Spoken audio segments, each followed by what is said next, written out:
लड़का मिल भी गया और सबको पसंद भी आ गया। यहाँ पे लड़की को भी पसंद कर लिया गया।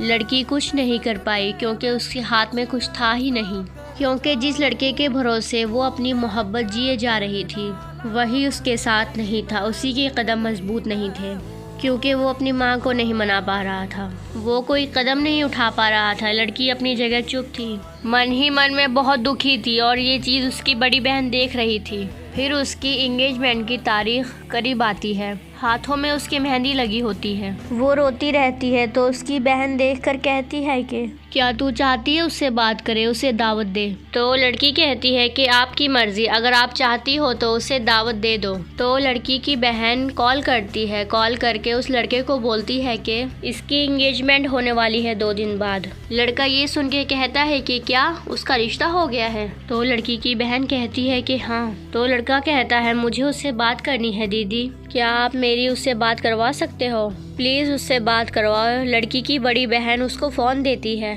और कहती है कि बात कर ले। दोनों फूट फूट के रोने लगते हैं। लड़का कहता है कि तेरा रिश्ता हो गया और तूने मुझे एक कॉल करके बताना ज़रूरी नहीं समझा।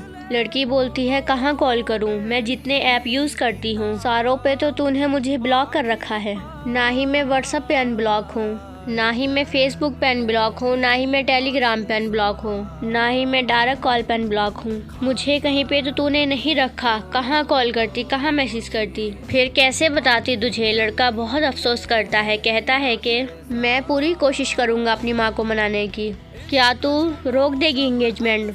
लड़की कहती है कि तुम आखिरी दम तक भी बुलाओगे तो मैं ज़रूर आऊँगी। एक बात है, अगर मैं एंगेजमेंट भी कर लूँ तब भी मैं तुम्हारी हूँ, लेकिन एक बार अगर मेरी शादी की तारीख निकल गई फिर उसके बाद मेरे पास भी कुछ नहीं बचेगा, क्योंकि मैं भी किसी के घर की इज़्ज़त हूँ। मेरे बाबा मेरी माँ, उनकी इज़्ज़त रखनी होगी मुझे।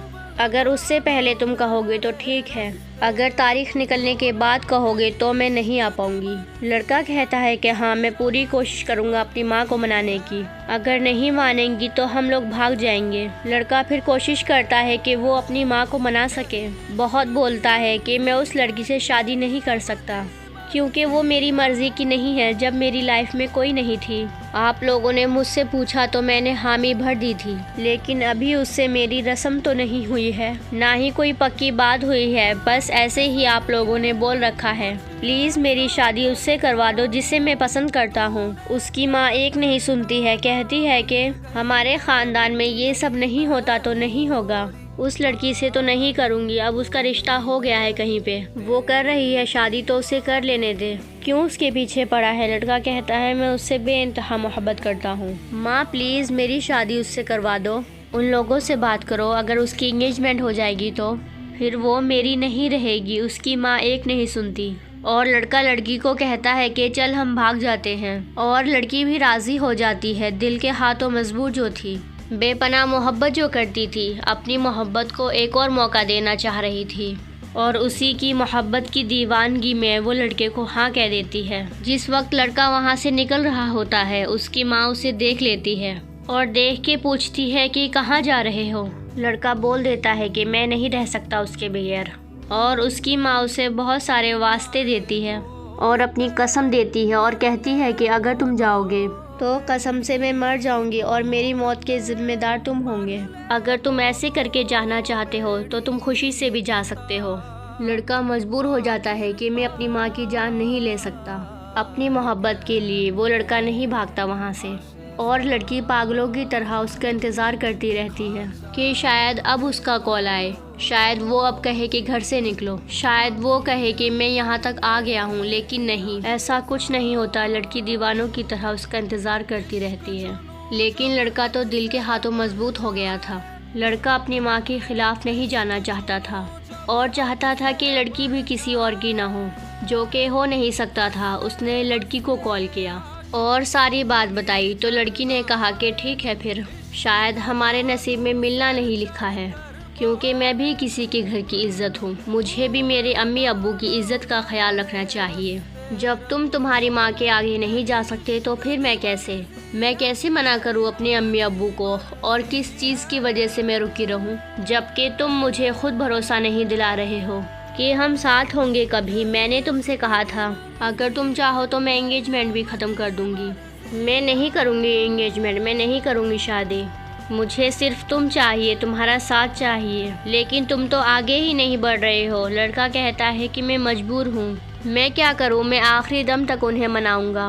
क्या तुम आ जाओगी तब तक? लड़की कहती है कि नहीं, जिस दिन अगर मेरी शादी की तारीख निकल गई उस दिन मैं तुम्हारी नहीं रहूँगी, उसकी हो जाऊँगी, जिससे मेरे अम्मी अब्बू इज्जत से मेरा निकाह करके देंगे। लड़का कहता है ऐसे तो ना कहो। और फाइनली होता क्या है, लड़की की इंगेजमेंट हो जाती है। इंगेजमेंट के बाद वो फूट फूट के रोती तो है, हर पल उस लड़के को याद करती है और सोचती है कि उस लड़के की माँ को मैं क्यों पसंद नहीं आई। मेरे अंदर ऐसी क्या खराबी है जो उसे अच्छी नहीं लगी। इस सवाल का जवाब तो उसे कभी नहीं मिला। हाँ, लेकिन उसके उदास रहने की वजह उसकी बहन को बहुत तड़प थी और उसकी बहन ने सोचा कि अगर मैं इसके शौहर का नंबर इसे लाके दे दूं और दोनों अगर बात करें तो शायद वो उस लड़के को भुला दे। और उसकी बहन उसके शौहर का नंबर लाती है, उसकी इंस्टाग्राम आईडी लाती है और इस लड़की को देती है और दोनों की बातचीत शुरू करवा दी। लेकिन कहते हैं सच्ची मोहब्बत भुलाए नहीं भूलती, और सच्ची मोहब्बत तो हम चाह कर भी नहीं भूल सकते। वो भले ही अपने शौहर से बात करती है, अपना हुकूक निभाती है, लेकिन फिर भी इसके दिल में तो यही लड़का है। लेकिन उसने मोहब्बत तो इससे की थी, वो आज भी उस लड़के का इंतज़ार कर रही है। मोहब्बत तो इसने उस लड़के से ही की थी। 5 मिनट की वो मुलाकात, 5 सेकंड का हाथ मिलाना, इन दोनों के इतने टाइम की मोहब्बत के लिए वो काफ़ी हो गया था।